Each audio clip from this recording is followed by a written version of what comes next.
Welcome back, guys. This is the first breakdown / reaction video to a recent fight that has just came up. UFC Fight Night in Saudi Arabia. Adesanya versus Imavov just happened. I absolutely love when the fight cards don't end at 1:30, 1 o'clock at night for me.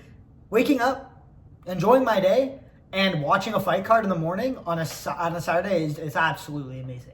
One of my favorite things. We're going to start at the bottom of the card. We're going to go all the way to the top. I'm not going to react to every single fight, break down every single fight. Some of them were pretty ass, as you guys know. So just, the ones that I think are worth commentating on. I mean, the final fights of the night, there's some interesting stuff to talk about for sure. So we'll dive into that. But with all that being said, I hope you guys enjoy this video, and let's get into it. I was skiing today at the training at the ski hill, so I was watching fights in and out and driving and watching them in and out. But all in all, I saw pretty much everything, minus the ones I chose to skip for various reasons. But, I mean, it was a decent card. It wasn't an insane card. It wasn't like, yo, this was the best card I've ever seen. It was aight. There was a couple fights that made it aight. So right off the bat, first fight of the night, heavyweight fight. How are these guys fighting at heavyweight? They're just obese. Like, I mean, Hamdi, he looks like the nice guy down at the corner store that ate way too many of the candies at the corner store. He just looks, not even like his body looks thick built, but his face looks anyways, he got the job done. I watched the fight, him versus Jamal Pogues, and these guys, I was saying this in the prediction breakdown video. I think any person with any like little bit of athletic ability that can classify as a heavyweight, if they want to be a professional athlete, just go do it. It's really not going to be that hard, I don't think. Well, not that I don't think, it's just not going to be that. It's not going to be that hard. Go do it. Go make it happen. Like, if you have any professional experience in any other sport before this, go train for like 3 years, 4 years, seriously. Not even seriously, like training like 2 classes a night or 1 class a night. You're going to be UFC like caliber. Maybe not top 10, but you're going to be able to fight with these guys. Jamal Pogues had like some good striking just on the outside. Like, you could see like he was a little bit fast with his hands. I didn't watch the full fight because it wasn't worth watching, to be honest. It was a lot of Hamdi waiting, being scared to enter into range. Jamal Pogues just on the outside, just like 1-1-2, 2-1. It is what it was. It is what it is. It was an okay fight. Like, it wasn't an okay fight. I don't know what I'm saying. I'm trying to justify this being an okay fight. Hamdi won. I was a decision. Nobody got finished. Both of them should drop like 50 pounds and be in the weight class for their size if they're in shape, in my opinion. Bogdan versus Lucas Alexander. This was a good fight. Honestly, I didn't watch Bogdan Grad's Apex fight, his Dana White Contender Series fight. But I mean, coming in, they were hyping him up to win this fight. And I mean, he did win the fight. First round, he came out and he was just there. He was ready to throw. He was trying to walk him down, trying to really get in his face, pressure him. I don't understand why. Like, I do understand why people use this high like arm elbow guard. I don't know what you guys want to call it. You guys can come up with a name for yourself. This guard, I don't understand it. Like, you're literally you're wide open to body shots, wide open to uppercuts. You're not really gonna block a jab that well. Like, fake the jab, person raises their arm, boom, right?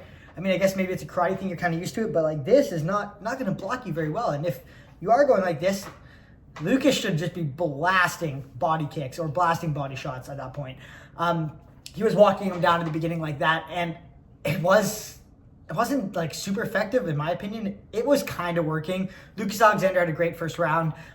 He did a really good job actually in the striking, and I mean, Bogdan was just ended up grappling him. And the thing was, like, at first the grappling exchanges were pretty competitive, from what I recall. But in that second round, it looked a little bit like Lucas Alexander when Bogdan got on top and he was in top position. Not that he just accepted position. Like, he was trying to get up, but not very hard. Whether that's because he ate a couple shots beforehand before he went down, ate a couple when he was down.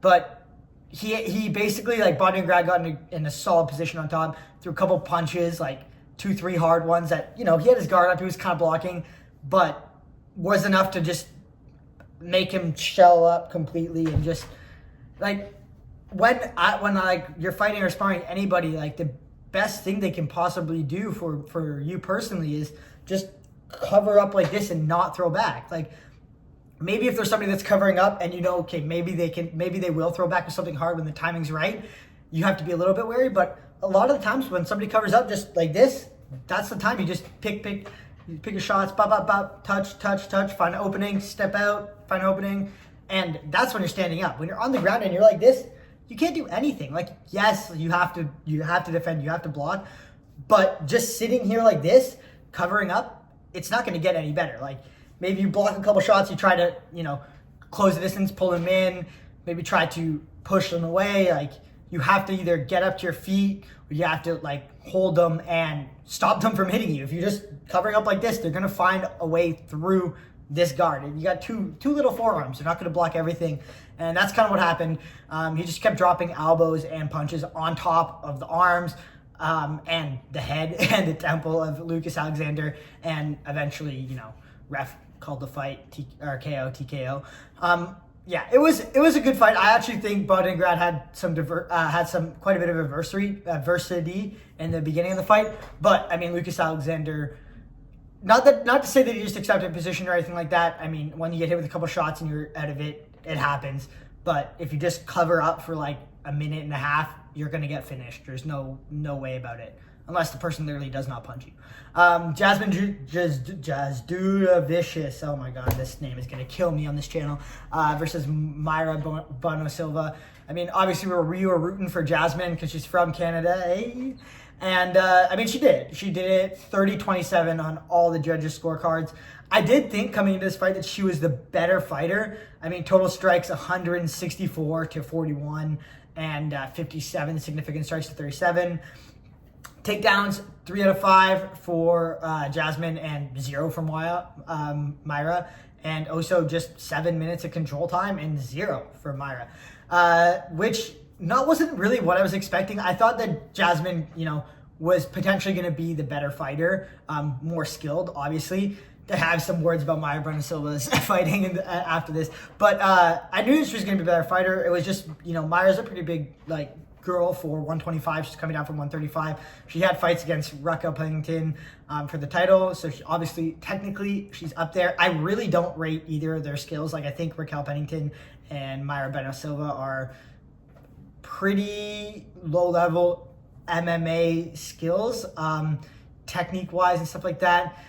She did have some good submissions and some good offensive jiu-jitsu off her back and on the ground in general, but it was nothing that was a real threat to Jasmine. Honestly, I thought the only way that Mayra Bueno Silva was going to win this fight was if she just came in overweight or just absolutely weight bullied her, and we noticed it in the fight. We didn't notice in the fight. They're like the same height. I don't know if they're actually the same height, but they looked like similar height in the fight and in the cage. And I mean, Jasmine just way more technical, and the stand-up way cleaner. I mean, Mayra Bueno Silva was walking forward like an old lady holding a shopping cart. She's like this, like coming into striking range, back hunched, arms like this, hands down like this. You might want to have like a nice, even if you have a more traditional Muay Thai stance where you're not shopping cart hunched over with your back like in the most unathletic stance you can, where you're just pushing punches out like this. Like you want to have some snaps and pull. She had none of that. At the very, very end, and she looked very defeated throughout the fight. Like she was getting visibly angry with or upset or like just annoyed with how the fight was going. She was losing. She was looking at the ref like, hey, like do something, because she elbowed me or she shouldered me in the face, which is again something you can do. Anyways, it looked like after the first round kind of didn't go her way. She kind of lost a lot of hope and kind of just accepted her fate a little bit. I mean, she's not a bad fighter, but she's just not a great fighter, I guess, if that makes sense. And Jasmine's somebody who has been improving their skill and doing very well. So I think it was, obviously 30-27, it was a very, very clear win. At the very end, Mayra Bueno Silva did kind of what she had to and just tried to make it ugly and came forward and landed a couple punches, but it was nothing too serious. So good win for Jasmine. Pretty, I would honestly say pretty easy win for her. Not easy, but wasn't going to be the toughest competition she'll ever face for sure. Next up, we have Terrence McKinney versus Damir Hadzovic. I haven't watched any of Damir before, but coming into this, he when he walked out, he looks like a mean dude. He looks like an angry dude. He looks like a guy that's he's gonna stand there, bang, throw down, and he's gonna just absolutely give you everything until he's either knocked out or you're knocked out. And he kind of gave up a little bit on himself, not fully, but Terrence McKinney just outclassed him by a lot. By a lot. And he hit him with a couple good shots and he covered up and just kind of finished it. TKO round 2. Good win for Terrence McKinney. He did get caught once or twice, but nothing crazy. The guy, Terrence McKinney's fight, he's I'm going to slow down. I'm going to be a little bit more cautious this fight. Dude came, first round, he came out looking for a finish within that first, minute and a half. And he didn't stop. He really didn't stop, that whole first minute. And I can see why he's got this kind of record where it's either, he knocks you out or he gets finished, because he fights very much that way. He did look very good, grappling exchanges, everything like that. When you're just pressuring somebody and putting that much chaos into a fight, there's a higher chance of you getting finished as well, but a lot higher chance of you finishing somebody. That's why he has so many finishes on his fight, on his resume. So, anyways, good fight from Terrence. It was a good fight to see. Shamil the Blob Gaziev, as the boys would say on YouTube MMA. Dude, how is Thomas look at this guy's athlete profile in this video. He looks like a mini fridge that got he looks like a slightly overgrown mini fridge.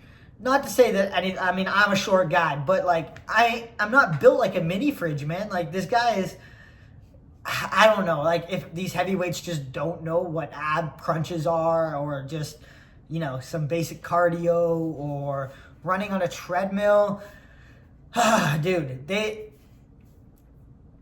I don't know, man. He actually didn't do as bad as I thought he was gonna do. Shamil's pretty good. He's got some big meaty hooks, but even Shamil, it was standing I hate to use the word athletic stance all the time, but he's literally just flat-footed. His feet are this far apart, staggered. He's basically just standing here like this, coming forward, throwing one-twos. He was actually lining up a lot of straight right hands, which is eventually what got the job done. And, he threw 15 in a row, but one found the mark, and it absolutely knocked him out. And Thomas Pearson went down super hard. I don't know. Even Shamil, he's not he's technically, he has a big height advantage and reach advantage over Thomas, which is obvious in the fight.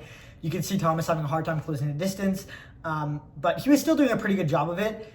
It was really just he had better range. His hands were a little bit faster, and he has this snap. Thomas Peterson's just kind of built like a mini fridge, and mini fridges don't usually have snap to them. Not gonna snap on a mini fridge when they throw a punch. Shamil's punches had a little bit more snap, a little bit more whip in it, and he timed beautiful right hand and absolutely knocked him out. It looked he was just throwing right hands with barely any feints or anything at all, but this right hand, you could see Thomas Pearson was going for a little bit of a left hand of his own because he's standing southpaw, and he just kind of right over the top, and he knocked him out. It was a good knockout, round 1. Without that, I could have saw this. they were both tired, and it was 3 minutes into the fight, so let's just leave it at that. Khan Offley versus Muhammad Naimov. I was hoping Khan Offley would win because I do like him as a fighter. I like watching him on the Tough Season, and I haven't watched too much of Muhammad Naimov, so I didn't really know exactly what to expect from his fights. But I thought Khan Offley would have the upper hand in the grappling, and he didn't. Yeah, he didn't. He just didn't. Muhammad Naimov, he he out grappled him. You can see 5 minutes of control time to 3 minutes of control time, 2 out of 2 takedowns. Konofsky 0 out of 6 takedowns. More significant strikes, more total strikes. Not many more significant strikes. One more. A lot more head strikes. It was a good fight, but it was definitely like, you can see the scorecard: 30-27, 30-27, 29-28 for Muhammad Naimov. He outclassed him for sure. And a little bit of it was definitely like, having that extra. I mean, Konofsky's a little bit small for featherweight, but having that extra, size definitely helped him. But it was also a technique thing as well. This fight, Adesanya versus Mike Davis, dude, I wanted Mike Davis to win. Did I ever want Mike Davis to win? And I swear to God, the only reason he lost is due to lack of blood in his body. No, but in all seriousness, the dude was literally dumping buckets of blood, like all over the octagon. It was pretty crazy. And yeah, I don't know. I think the first round I watched, they have 30-27 for Adesanya, the whole fight card. I watched the first round. I thought Mike Davis did very well. I don't know if he necessarily won it, but he did very, very well against Adesanya. I thought he was going to be a little bit more athletic and have a little bit more of an advantage in the grappling. He did have a good advantage. He did well in the grappling. He did very well in the grappling. But so did Adesanya. He did very well as well. And, dude, I think, man, he got cut open bad in the second round, and it was a knee to the head. He wasn't grounded. He was, hands reaching down to ground himself, but even then, I think you can still knee in the head now with the new rules. And just got caught with a knee right to the side of the temple and the hairline, and it was absolutely leaking blood. He fought through it pretty well. A lot of the grappling exchanges were really good for him, and he did well in them, and even the grappling exchanges where Adesanya was leading, like the charger on his back or whatever, Mike Davis was doing a good job of defending. There was just no damage from Mike Davis on the ground when it came to the grappling until like the very end of the third round, which I mean we'll get to. But basically, I think first round was close. You could definitely go for Adesanya if you wanted to. I did like the way Mike Davis was starting to pick things up. Second round, again, very similar. But dude, he was literally like leaking blood. And I don't know, maybe he felt a little woozy after that or whatever, but he lost a lot of blood. And coming in the third round, they cleaned him up well, actually, and he wasn't like bleeding too much. But yeah, second round was pretty brutal. Still did a good job defending. Still did a good job. The ref thought about at least checking in on him, maybe stopping the fight, but he was defending well and everything. Third round, I think Mike Davis maybe lost the first couple minutes of that round. He definitely won the end. He got on top, landed a really, really nice elbow, cut for Adesanya right open. Similar to what happened to him, he was leaking blood as well throughout the last 30 seconds, and he was just landing bombs, trying to finish the fight. Obviously, a little bit too late. Came into the third round a little bit holy shit, I lost a quarter of my blood. Let me just see if I can make it out alive. But it was a good fight, and obviously for Adesanya, he definitely dominated the majority of that fight. But I wanted him to win. Up next, it was Said Nurmagomedov versus Vinicius Oliveira. Okay, this is just ridiculous. Ridiculously cool, actually.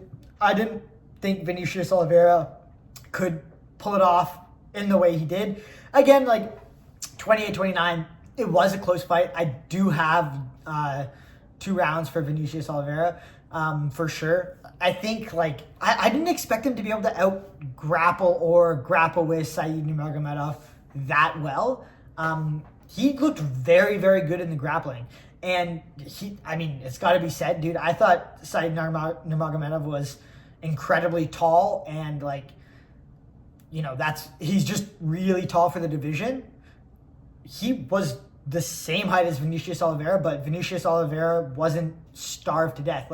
Said Nurmagomedov looks super skinny. He's got these tiny little legs. I mean, he's a tall guy for the division, for sure. But he is a toothpick. Whereas Vinicius Oliveira, I don't know how he makes the weight, but the dude is built. He's thick built. Bro is thick. Bro's pretty thick and same height. And I think it was a matter of out-gritting Said Nurmagomedov and muscling Said Nurmagomedov in a lot of situations. The grit and just being able to, have that extra bit of muscle, that extra bit of, weight to move around in those moments was huge. They're both super tired. Vinicius Oliveira, you can see like the difference in corners. Like Said's getting tired. He's like, fuck, like I can't lose. And Vinicius is like, I'm having a great time. Like, I'm just like to fight and be a crazy motherfucker. And that's exactly what he did. His fight style is very chaotic, and I think it suits really well for a fight like this. Said Nurmagomedov, like, you could see at the end of the second and going into the third round, he accepted those chaotic moments, those firefight moments, but you could tell he did not want to be in there. And he's somebody that has, again, with that long range, he's used to picking people apart on the outside, and then when they try to shoot in, he snatches up, subs all the time, ninja chokes, guillotines, whatever. Vinicius Oliveira literally, he ate some really clean shots, but he was okay with that, to go in there and just mog Said Nurmagomedov. He put a really good pressure and a really good pace on him, and I think that's what he had to do, because Said was tired, man. Said was tired by the end of that fight, and you can see control time, 7 minutes for Vinicius, 3 takedowns out of 5, and for Said only 1 minute of 1 minute of control and 1 takedown out of 9. So, definitely he did do very well in the grappling. He stopped everything that Said was doing his way. He added darts of his own. He defended chokes very well. And I think when it came to the striking, Said had some really good shots. Like, there were some shots that could have been a problem for Vinicius, but I think bro is just too thick built and too blockheaded. He's gonna eat them and he's gonna come through, and he's just gonna mog these guys. He's there to be. He's kind of got this, not Marab style or aura, but he's got this Marab mindset where he's like, or the Rod Tank mindset, I guess, if you want to talk about it that way. I'm going to take your best shot and I'm going to keep coming forward, and you're going to give up before I give up. And that's exactly what happened. We saw him eat some really good high head kicks, some really good 1-2s from Said, but it really didn't. The only one where it kind of looked like he got knocked down was actually a clash of heads and a push at the same time. So I think the thing with Said and Umar and all these guys with their front kicks, and having and even Shara, we saw tonight, later we'll get into that. These front kicks, these karate style front kicks, lead leg front kicks, they're very good. He sniped Vinicius Oliveira with a couple of them. They're just flicking shots though. They don't have any thud. They're not yes, we do see people get knocked out with them occasionally, but are you gonna knock out a guy like Vinicius Oliveira with a little snap head kick? Especially if it lands with the foot instead of the shin? Probably not. It's kind of just getting backhanded to the face. It sucks, but it's not, it's not going to put you down probably. And we saw a lot of that. His spinning back kicks, Said's, were really good. I think he might have broken a rib of Vinicius Oliveira. You could see him complaining about that in the second round, at the end of the second round going into the third, but bro powered through. It didn't look like anything for him. I don't know how, but he didn't care at all. He just said, fuck it, I'm going. Really good fight. He landed some really good shots of his own. Definitely a little bit more wild and not quite as technical in the striking as Said, but you could tell you had to respect everything that Vinicius was throwing at you, because it had power, it had a lot of steam, and he was there to put a pace on him, and that's exactly what he did. So great win. I actually did not see him winning that fight by decision. I thought if he was going to win it at all, he was going to finish Said with some crazy punch, but did not happen. Sergey Pavlovich versus Jairzinho Rozenstruik. I didn't watch this fight, to be honest, too much of it. I kind of watched a couple rounds and I was like, okay, I know exactly how this is going. But 30-27 all rounds for Sergey Pavlovich. He basically just grappled. I was going to use a different R word, but grapple wrecked Jairzinho Rozenstruik. He just outperformed him. He out-grappled him. He out-controlled him. And first round, they spent quite a bit of time striking, but not an insane amount. And striking of Jairzinho looked pretty good, but nothing crazy. The low kicks were good. some punches were good, but Sergey, he's got pretty good stand-up as well. But I did not expect him to be that dominant in the grappling, and he was very dominant in the grappling against him. Next up, okay, we have Saeed Shara Magomedov versus Michael Venom Page. Sorry, boys and girls. First, for Shara. And I kind of saw this one coming. The only way I saw Shara winning this fight was it going a decision and him outpointing Michael Venom Page. Not outpointing, but like out-voluming him. Because Michael Venom Page, I think, and even still in this fight, we saw it, he did get out-volumed by Shara Magomedov, but not by an insane amount, just by a tiny, tiny bit. And a lot of the stuff Shara throws, minus the crazy spinning elbows and stuff, those kicks are really, really nice, but they don't usually have an insane amount of steam on them to put somebody down. And Michael Venom Page is just very, very good at staying at range. Those low kicks that Shara was throwing, though, at the beginning, and even you could see, he didn't throw them nonstop throughout the fight. I think if he threw more, it probably would have helped. But again, it's hard to throw them against Michael Venom Page because eventually, he's going to time you perfectly with something as you go to throw a low kick, and you're probably not going to like it. But you could see, in the second and third round, his lead leg was beat up. It was very beat up. But Shara just let this fight get away from him. That was something that I've seen in his other fights that I wasn't sure if it was going to happen in this fight, but a lot of these guys, even Sean Strickland and stuff like that, they're all like, let's go to war. And then they're so used to just pop up, being on the outside or stepping in, and they're not used to just getting in, let's get into a firefight, but they're not. I'm going to use Marab again, but let's use somebody else, Alexander Pantoja. They're not actually stepping into firefights most of the time. Shara Magomedov, he has some good striking interactions with other people, but it's not ugly. He's trying to be technical, he's trying to land perfectly, and he got caught watching Michael Venom Page way too much. He's on the outside. Michael Venom Page is similar height, but fighting a lot longer than him. And he was just waiting for the perfect shot, one perfect shot, timing it. He was trying to hit Michael Venom Page without getting hit. It's impossible. That's Michael Venom Page's game. I think somebody like Michael Venom Page, you need somebody who fights like Alexander Pantoja or Marab, who is going to take one shot to give one shot. You have to step in to Michael Venom Page's range, and you're probably going to eat at least one or two good shots. And you have to, you almost have to bum rush him.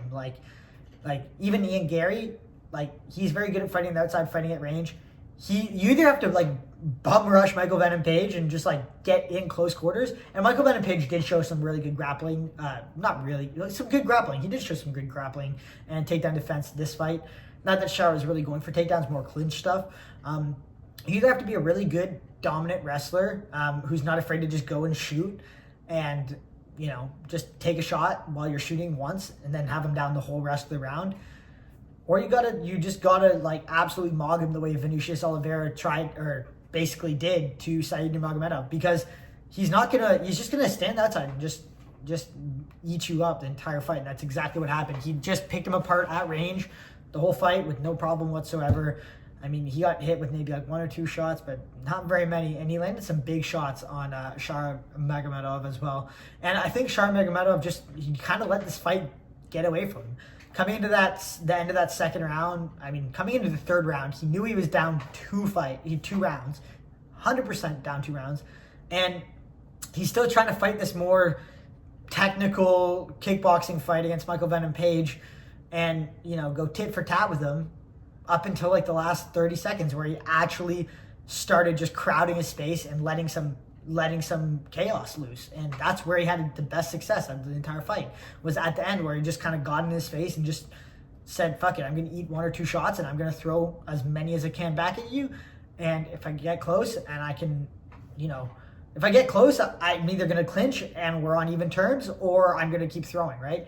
And I think I think you needed to make that adaptation earlier in the fight, and he just didn't happen. All right, last fight of the night. This one sucks. This one stings for everybody who likes the UFC and wants to have exciting fights. Dude, Izzy got his ass beat. No, not really. Actually, honestly, it was a really good fight. I think I mean, it had what a shitty ending to this fight, to be honest. Like, oh my god. We'll get to that in a second. But I thought Izzy looked really good first round of this fight, coming into this fight. I mean, he was obviously in great shape. Like, people are talking about this guy used to be like, not strong, not muscular, just take him down. The dude is built now. Like, he's in great shape. I would say he's like more athletic, stronger than Nasruddin Imavov. And we did see that in a couple of grappling exchanges. Yeah, Nasruddin's got like maybe a bigger like technical upper body, but you can even see from these pictures right here that Isreal does have like, he has the thicker legs, he has like the stronger overall athletic build, and he put it to work. I mean, like, Nasruddin tried to take him down a couple times, and Nasruddin doesn't have bad grappling at all. Israel's defense was great, did a really, really good job. He even had a throw of his own. He went for a throw of his own against Nasruddin. And in the stand-up, in the striking, we can see the numbers: 32 total strikes for Izzy to 18 of Nasruddin's, 26 significant strikes to 15 of Nasruddin's. And, I mean, a lot of low kicks from Isreal, but they were really good, really technical, really well-timed. I thought he looked great in the striking. I thought he looked really good.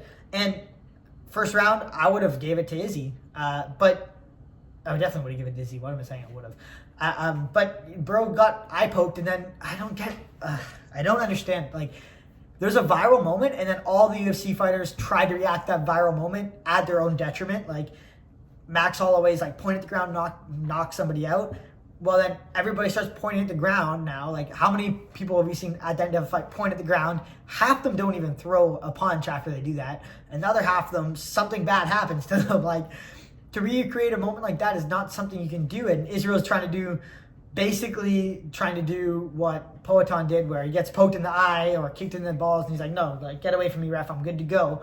Which obviously, like, it was a decent enough eye poke where he was squinting, he was like trying to get rid of him, and you can see he hesitated for a second. He's like, should I take the time or should I not take the time? And the ref came, he's like, okay, no, I'm good.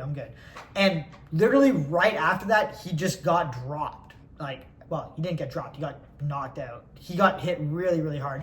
I mean, Nasruddin, like, he was standing at range, Nasruddin steps in with a jab, and Israel's backing up, but with both hands up like this, and he just comes right over the top of that lead hand of Isreal Adesanya. I can't remember if he's saying southpaw or orthodox, but comes right over that left arm and drops him. Like, I think Isreal in his mind, again, like, just got eye poked, like, a lot going on, trying to get back into the moment of the fight instead of taking some time. I think taking some time would have helped him. I don't think we would have seen this happen if he took the time. I don't think we would have seen this happen even later in the rounds if he took that time. I think it was a lot of just like a, shift of momentum like that. It wasn't like Israel was super compromised, but it'll throw you off a little bit. And I don't think he was expecting Nasruddin to step in that far with that cross, because Israel's fully at range with his arms like this, and he's thinking like, okay, this guy probably can't, hit me clean from there, because he has this super long reach. He's used to like just holding people like at reach or at range with that. And like, I mean, ideally, when you're holding somebody at range, I think it was southpaw, but like he's holding him like this, and instead of hand up, kind of post a bit, he's just at range, and he's kind of expecting himself not to be able to get hit there. And Nasruddin just stepped in really, really deep with this right overhand or straight right, and I mean dropped Izzy, rocked him, and then Izzy goes up against the cage, and then a beautiful uppercut, like just jumped on him with a beautiful uppercut and knocked him out. It was the fight was over. Like, whether Izzy held on for a couple more seconds of ground and pound, it wasn't gonna change. Like, the fight was over. But it just sucks. Sorry for the cutout, guys. Phone storage completely full. Basically, where I was going with that is I literally thought Israel was going the right direction to win that fight, and I thought probably we were looking at a TKO from Israel in the third to fourth round of that fight, I thought he was taking over, and that eye poke just ruined the momentum completely. It is what it is. See you guys next one. Deuces.